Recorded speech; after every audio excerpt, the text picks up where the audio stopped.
Mais uma vez estamos aqui no 7 minutos e a gente chama de Pod 7, esse podcast que é o livro aberto.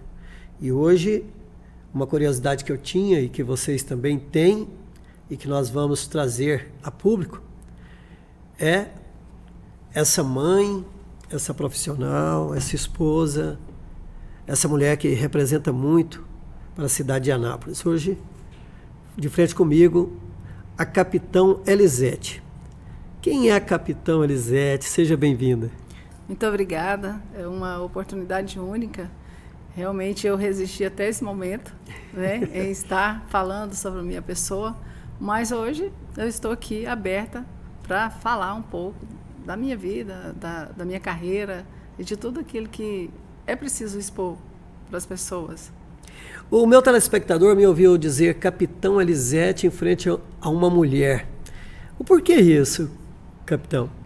É porque vem da hierarquia, né? Dentro da hierarquia da Polícia Militar, começa o soldado, cabo, primeiro, sargento, segundo, terceiro, o subtenente, primeiro-tenente, segundo-tenente e o capitão. Então, assim, dentro da hierarquia da norma da Polícia Militar, é capitão.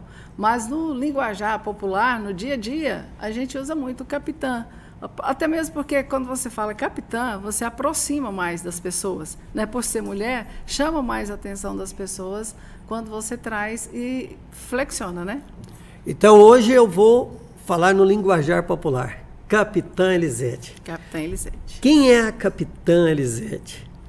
Bem, eu sou bem tranquila, bem simples, né? Vim de uma família bem humilde, uma família de 5 filhos. O meu pai, funcionário da CELG, né? Por muitos anos, 25 anos. E a minha mãe, do lar, mas sempre pensou em nos dar condições de vida melhor. Então, eu vejo assim, hoje, nos dias atuais, que ela resolveu poupar a vida dela, não saindo de casa, para dar uma qualidade de vida para nós, estudarmos e chegarmos aonde nós quiséssemos, né? E nós somos 5 filhos, como eu já disse, 4 são militares. Olha só. Eu tenho um irmão que foi o primeiro, mais velho, ele foi para Brasília, trabalhou na Guarda Presidencial, e quando ele retornou, cumpriu o tempo dele, quando ele retornou, ele já veio direto para a Polícia Militar. Entrou na cavalaria. E eu sempre admirei muito o trabalho da Polícia Militar, sempre gostei da farda, né? Achava muito bonito. E na época, quando ele entrou, logo em seguida, ele entrou em 1985. Quando foi em 1986, abriu a primeira turma de policiais femininos no estado. E aquilo mexeu muito comigo. Eu já tinha terminado o ensino médio, eu estava fazendo faculdade de matemática. O meu irmão também fazia faculdade de matemática, esse que já tinha entrado na polícia. E eu fui com 2 amigas minhas para fazer inscrição, porque até então a minha mãe, ela não era a profissão que ela tinha sonhado para a gente, né? Por ter dedicado tanto tempo a nós. Na época, a Polícia Militar, infelizmente, ela assim, não tinha uma aceitação muito boa. E ela já estava um pouco triste pelo meu irmão ter entrado, mas essas amigas minhas me convidaram para estar com elas e eu fui. Quando nós chegamos lá, uma delas havia esquecido o documento. A outra não passou na altura. E eu tinha ido só acompanhando. Aí eu me lembro, o Sargento Brasil, que foi quem nos recebeu lá, falou assim, e você não vai fazer? Eu falei assim, não falei com meu pai, não falei com a minha mãe. Ele falou, não, você está com a identidade aí? Eu falei, tô. Sobe aqui, você tem o ensino médio? Eu falei, não, eu faço faculdade. Ele falou, não, sobe aqui, vamos ver se você tem peso e altura. E deu tudo certo, né? E eu vim de lá só precisando encaminhar no outro dia o comprovante de escolaridade, porque o restante dos documentos todos eu tinha. E cheguei para minha mãe, né, para surpresa, falei, chegou, vai ser difícil falar para ela, né? Aí eu falei, mãe, olha, as meninas não conseguiram fazer inscrição, mas eu fiz. E na época, concursos, né? Havia muito concurso na época. Aí ela falou, não, mas eu não queria que você fizesse. Aí meu pai olhou para mim e falou assim, não, Zilda, fica tranquila. Ela vai passar a nota gordinha, vai reprovar no TAF. Né? E assim, aí eu peguei aquilo para mim. E foi tranquila, né? Depois vieram meus outros irmãos. Meu irmão entrou em 85, eu entrei em 86, o outro entrou em 88 e o outro entrou em 1990, né? Então, assim, todos, graças a Deus, a minha irmã não despertou essa situação, que é a minha irmã mais nova. Mas deve ter casado com um militar, não? Casou com um militar. Ah, eu sabia. Existem os anjos que Deus coloca em nossas vidas. Eu cito, ontem estava até aqui em off conversando com um colega, falando sobre os anjos que Deus coloca na vida. Podemos dizer que Deus usou o Sargento Brasil para te colocar nessa profissão?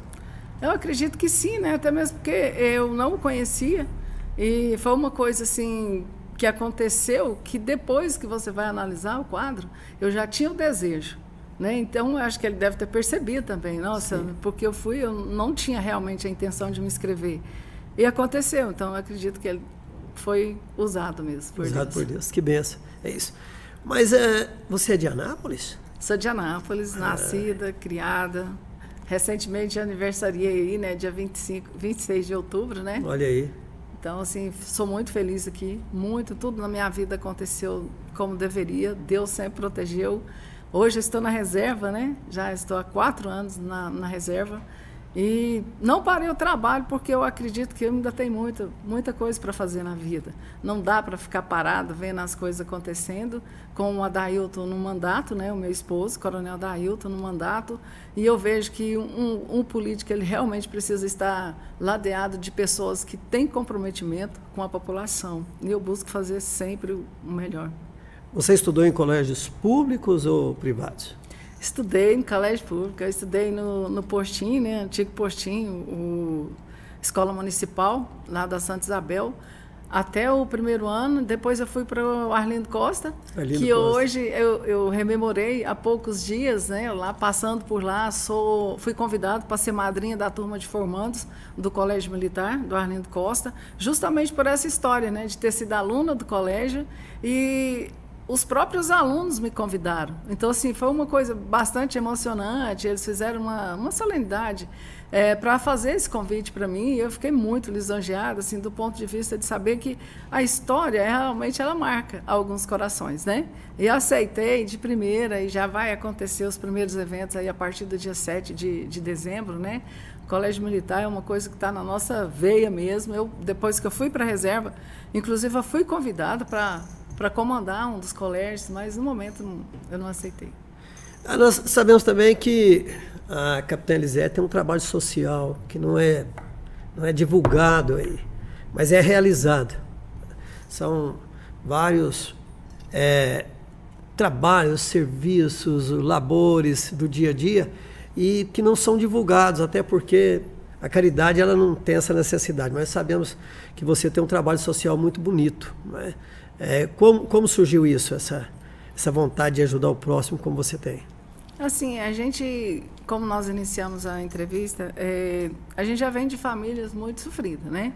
Então, nós somos daquele estilo que aos 8 anos de idade a gente vendia verdura na rua, né? Ah, legal isso. Então, vendíamos alface, tomate, e era muito interessante. Dali, você já via as pessoas que tinham desejo de adquirir as coisas, não tinha possibilidade. Meu pai, com 5 filhos, né? Por mais que só ele trabalhando numa casa, era difícil. E no dia a dia mesmo, de você visitar, eu sou muito de visitar hospitais, sabe? Estou lá em casa assim, falando, vou lá na Santa Casa. Eu chego lá, visito as pessoas, converso, porque às vezes as pessoas estão precisando de uma palavra, né? De alguém que está ali e fala, eu estou aqui, você vai sair dessa, né? E andar de ônibus, né? Andar de ônibus também é a minha paixão, né? Falar assim, você tem que ir para o centro, não tem jeito de ir de ônibus? Eu vou de ônibus, porque ali eu tenho a oportunidade de conversar com as pessoas. Hoje em dia está tudo muito corrido, as pessoas não param mais. Se você está vivendo hoje, já pensando o que você tem que fazer amanhã, e você não para viver esse momento. E graças a Deus eu tenho me recolhido muito nessa questão de estar aqui e estar aqui com você agora, estar falando sobre a minha pessoa, não estar antecipando as horas. Eu estou vivendo cada minuto como se fosse o último e tentando estar presente em todos os lugares. O que me faz buscar isso é que eu li um livro do padre Fábio de Mello e ele fala, aonde estiver os teus passos, que lá esteja o teu coração. Então, a gente precisa recolher, né? E buscando, fazendo essas visitas, conversando com pessoas, vendo as dificuldades. Depois que o deputado assumiu o mandato, muitas coisas chegam para a gente. Como eu disse, para um político caminhar sozinho nessa área, realmente é muito complexo. Então, nós resolvemos dividir as missões. Nós temos uma assistente social que, ela credencialmente, ela entra nas UTIs, né? Ela tem condições de entrar. E eu, por ser militar, eu entro também. Às vezes eu converso, falo, eu preciso visitar um paciente, e as pessoas se comovem e deixam eu entrar também. Entendeu? Então, isso eu vejo ali a necessidade. Por exemplo, uma das ações que eu faço, que eu não gosto muito de divulgar, é no dia do meu aniversário, né? As pessoas, aniversário da Elisete, o que dá? Tá? Dá um pacote de fraldas, né? Vamos ajudar as pessoas que realmente necessitam. Essa é uma das ações que a gente faz. Muito bacana. E como você foi estudar, foi militar, e aí como veio o casamento? O pessoal quer saber quantos filhos ela tem, se já tem netos, daqui a pouco nós chegamos lá. Mas como que veio o casamento? Como chegou essa fase do casamento? Ah, sim. Bom, quando você começa a trabalhar num tipo de serviço, você aproxima mais das pessoas, né?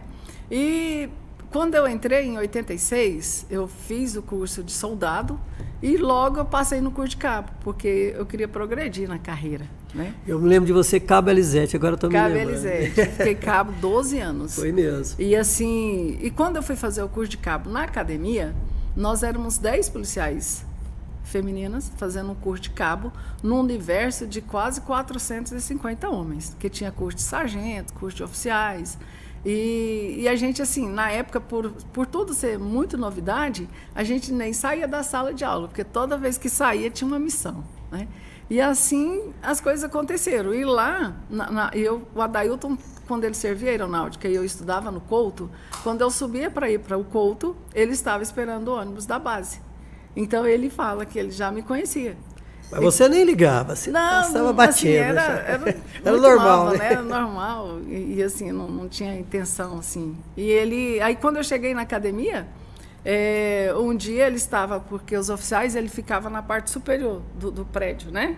E nós, praça, ficávamos na parte de baixo. E lá de cima, ele olhou com um amigo dele e falou, nossa, aquela policial lá é bonita, né? E eu já conheço ela do meu setor.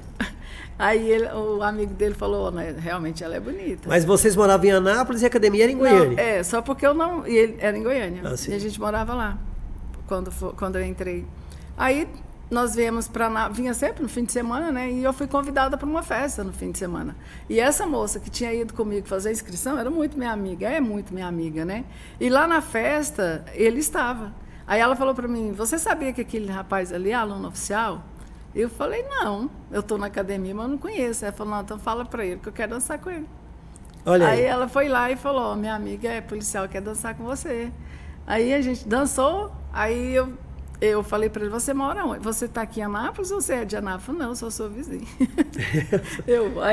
Porque a vida já sempre, né, estudando, correria, né? E tal, eu trabalhava na panificadora, antes de entrar na PM, eu trabalhei desde os 14 anos, né, assim, fui cuidadora, trabalhei na panificadora Bom Jesus. Da Bom Jesus eu fiz curso no Senac, né, de auxiliar de escritório e datilografia, e de lá fui encaminhada para o emprego. O pessoal aí que está nos vendo, que não sabe o que é datilografia, era uma máquina antiga, colocava o papel. O pessoal às vezes não sabe que hoje foi substituído pelo computador.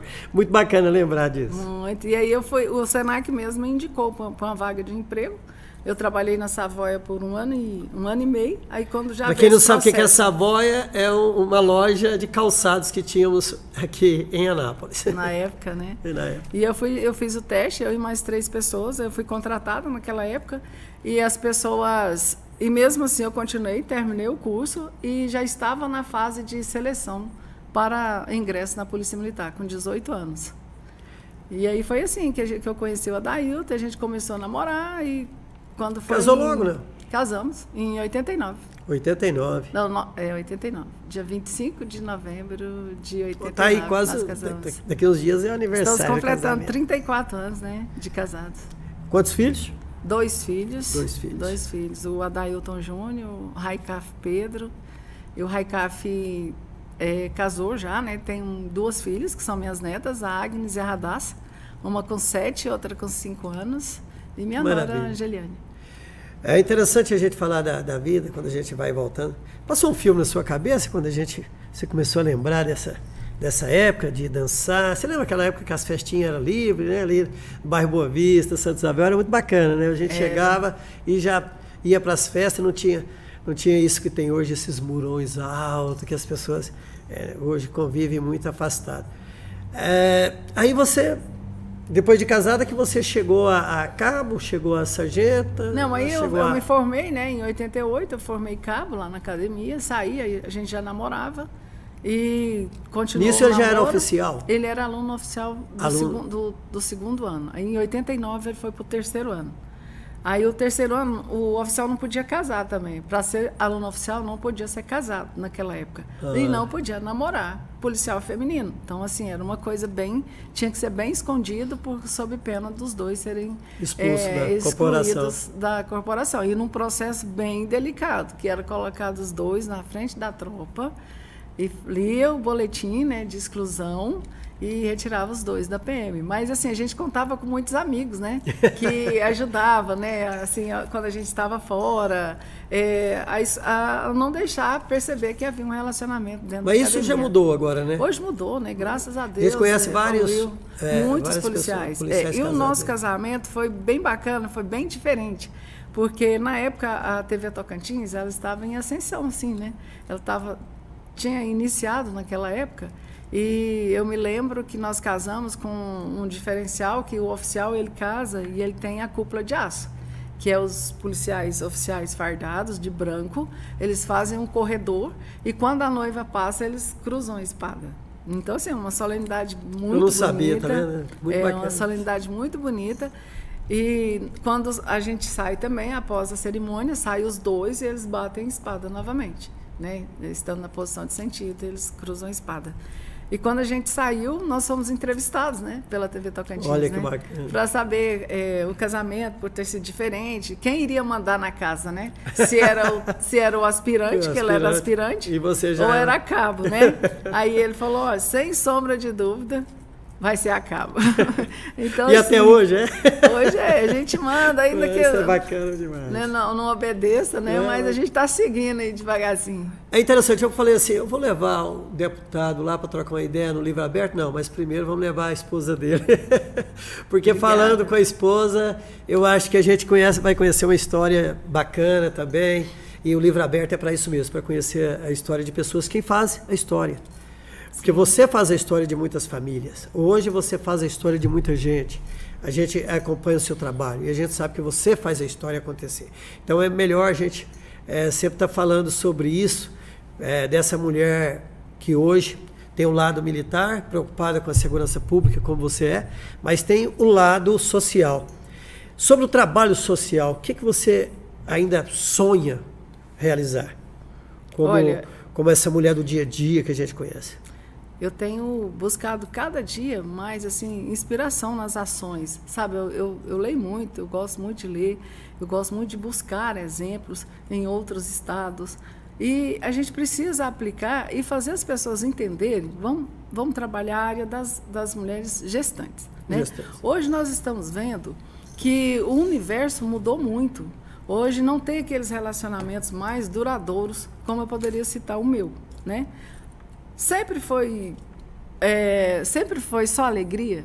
Não, nem tudo é alegria. Mas a gente precisa ter a maturidade suficiente para poder entender que nós estamos lidando com seres humanos, com pessoas. O Adailton veio de uma educação, eu vim de outra. A educação que nós demos para o nosso filho já é uma educação diferenciada. As gerações mudam, né? Então, hoje, nós temos acompanhado algumas grávidas que, até agora, assim, as pessoas estão no 8º mês de gravidez e não entendeu ainda o processo que ela está vivendo.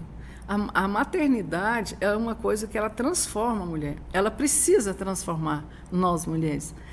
É um dom de Deus. Você trazer uma vida, você gerar uma vida, é assim, uma dádiva mesmo de Deus. E muitas pessoas que gostariam muito, às vezes não têm essa possibilidade. Às vezes casa com esse pensamento. Eu conheço várias pessoas que fazem tratamento de fertilizações para poder ter um filho, ao passo em que quem está tendo, às vezes não entende o processo que está vivendo.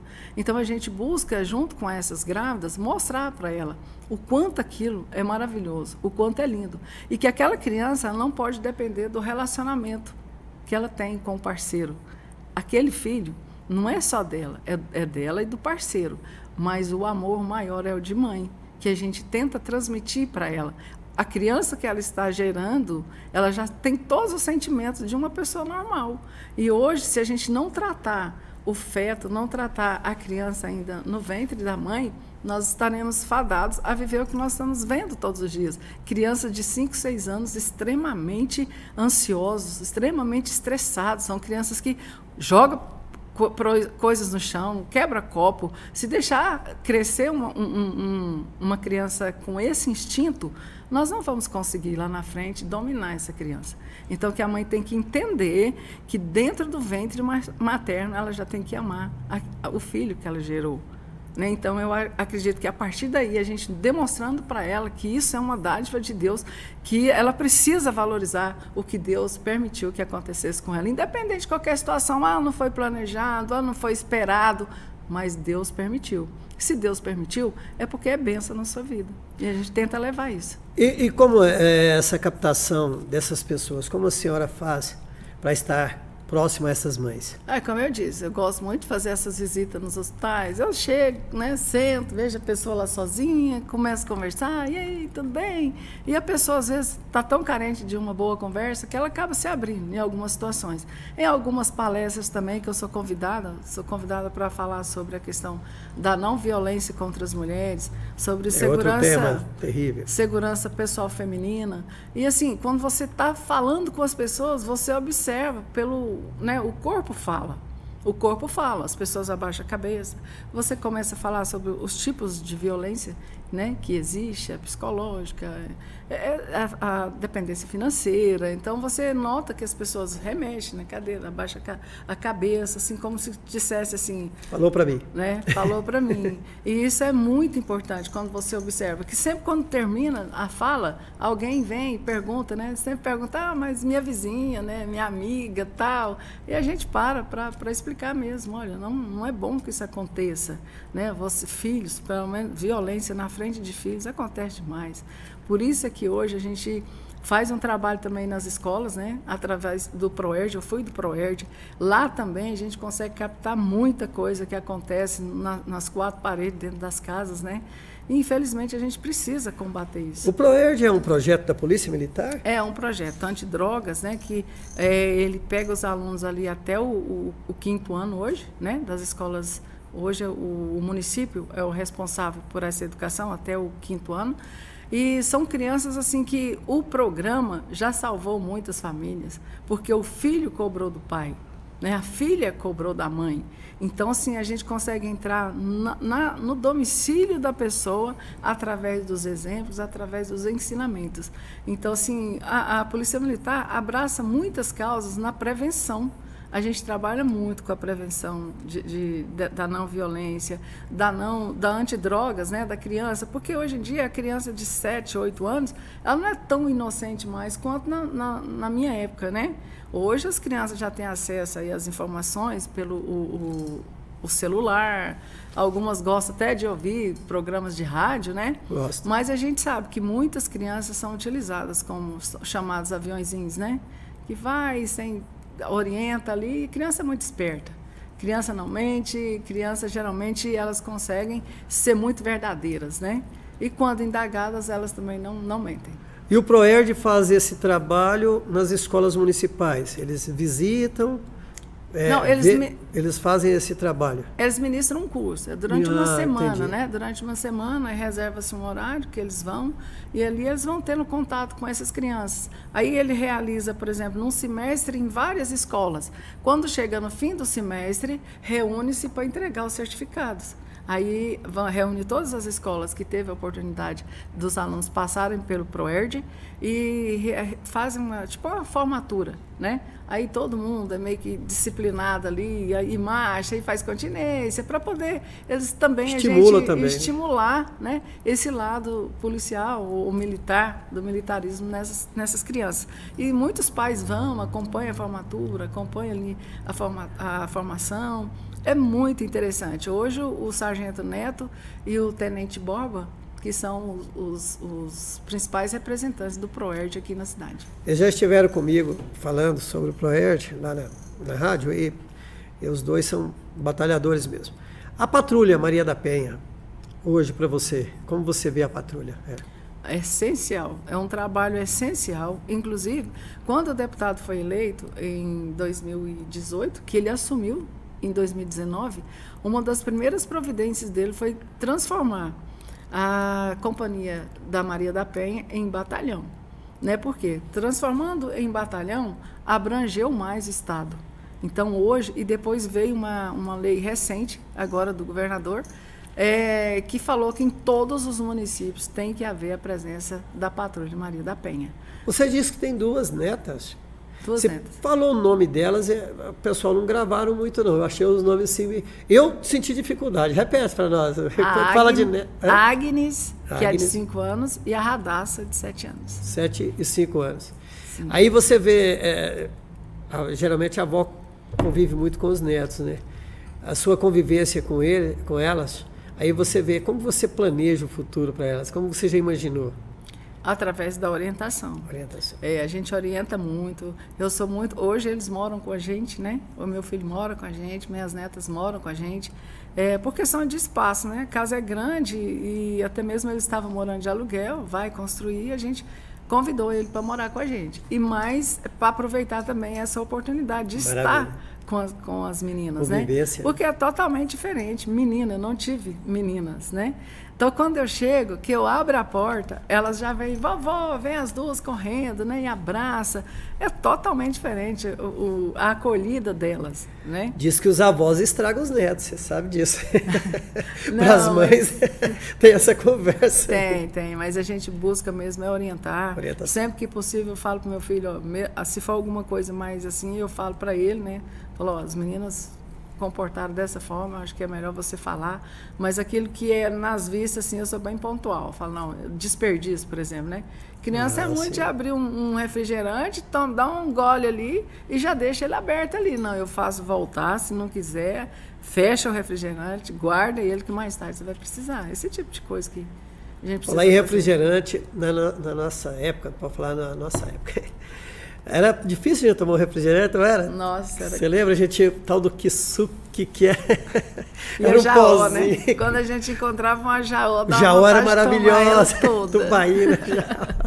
Aquilo era muito bom, muito bom. Você viu, então, o seu setor crescer, né? Quando vocês mudaram ali para aquela região, você sempre morou ali na Santa Isabel, Boa Vista, né? Aquela região. Você viu crescer, viu asfaltar, viu tudo.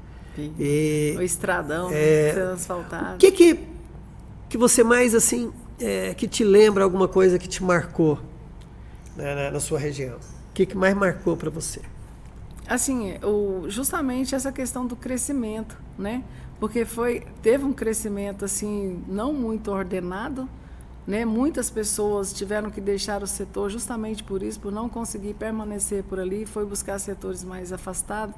Porque, às vezes, a população ela cresce muito e vão oprimindo as outras pessoas, né? Vão buscando crescimento maiores, prédios, e vai assim... Eu vejo que as pessoas precisam entender o momento e onde elas estão. Então, eu acredito que muitas pessoas muito simples da época ali mudaram do setor. E assim recepcionaram outras pessoas que não tinham o mesmo carisma, que não tinham a mesma proximidade que a gente tinha daquelas que nós crescemos juntos. A nossa casa, por exemplo, nós moramos debaixo de uma lona, até meu pai, que era um barracão de adobo, né? Então a gente foi para a lona até meu pai construir uma casa. Vamos explicar para o telespectador, para a juventude, adobo era um tijolo feito de barro. Né? Tinha uma forma, a gente enchia essa forma de barro e eu fiz muito aquilo. E era pesado. Pesado. E para construir as casas. O barro, né? Tinha que amassar o barro, colocar na forma. Isso, bem interessante. E assim, aí quando meu pai conseguiu construir esse barraco, nossa, foi maravilhoso, né? Foi uma coisa assim de inaugurar mesmo, né? televisão também não tinha. Nossa. A gente ia para a casa do vizinho. E logo a gente conseguiu. Aí a gente recebia os vizinhos, né? E aí, aquele tanto de menino sentado embaixo da mesa para assistir um programa dos Trapalhões. Nossa, que maravilha você recordar assim, isso. Né? Então, a gente tem que entender que nós temos uma origem, né, que nós temos uma essência e a gente não pode perder valorizar isso. Tem que valorizar isso todos os dias. Não é porque hoje eu estou numa condição melhor, né? Graças a Deus, graças ao esforço. Você lembra quando inventaram uma tela para televisão que era uma tela colorida? Demais da conta, nossa senhora. A nossa televisão era preto e branco e colocava uma tela. Uma tela. De vez em quando também tinha que dar uns murrinhos nela, né? Tinha. Porque ela era, eu não sei o que era, um tubo, né? Que ela usava. A válvula, né? A válvula tinha que esquentar. Tinha que esquentar. Você ligava hoje para pegar o Fantástico domingo. É muito interessante. Mas o melhor de tudo é que a gente viveu cada momento, né? Vivemos. Nós vivemos, sobrevivemos. Estamos aí para contar essa história maravilhosa, né? Graças a Deus. E vamos seguindo e estendendo a mão para as pessoas. Naquela geração não criou bandidos, né? Nós não criamos bandidos naquela geração. Você percebe que todo mundo trabalhou, todo mundo era simples, pobre, humilde, trabalhou e estudou para chegar a algum lugar hoje. Não tivemos bandidos. Pouquíssimas pessoas assim não tinham o mesmo desprendimento que a gente, né? Porque nós somos criados mesmo para vencer o mundo, porque os pais tiveram uma dificuldade muito grande. Por isso é que eles investiram nos nossos estudos para que nós fôssemos pessoas melhores no futuro, né? E eu agradeço demais meu pai, minha mãe, por tudo que eles fizeram por nós, porque lá em casa, quem não progrediu foi por escolha própria. Porque todos tiveram a mesma oportunidade. Seus pais vieram de onde? De outro estado? Não. Meu pai é da região de Catalão, né? Catalão. Os Jacintos. E minha mãe é de Corumbá, de Goiás. Ah, que pertinho. Vieram encontrar aqui. Vieram encontrar aqui. Gente, hoje no Livro Aberto eu estive aqui com a capitã Elisete. Vocês não sabem a felicidade que eu estou e que o Sete está. Muito obrigado, capitã. Olha, foi maravilhoso tê-la aqui e vamos voltar mais vezes, viu? Eu que agradeço a oportunidade. Sempre que me convidarem, eu farei o melhor para estar presente, né? E a gente falar sobre, assim, um bate-papo bem tranquilo, no Livro Aberto. E um livro aberto mesmo. E vocês que tinham essa curiosidade de conhecer a capitã Elisete, hoje vocês tiveram essa oportunidade. Mas eu quero deixar aqui as portas do Sete para você e os seus projetos, não é? Trazer os seus projetos aqui para dentro para nós caminharmos juntos. Muitíssimo obrigado, de coração mesmo. Que Deus te abençoe sempre e abençoe muito a sua família e a todos os seus, porque eu sei que são muitas pessoas que hoje a sua família ajuda a viver. Muito obrigado mesmo. Nós que agradecemos. Um abraço.